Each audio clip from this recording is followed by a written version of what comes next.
And an update to a story we first brought you at noon. The Madison County Sheriff's Office has named the man who they say shot himself during a standoff.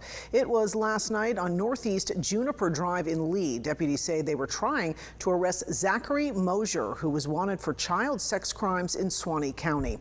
They say Mosier and his mother barricaded inside an RV, both allegedly threatening to kill themselves. Deputies say they continued negotiating until Mosier shot himself in the head.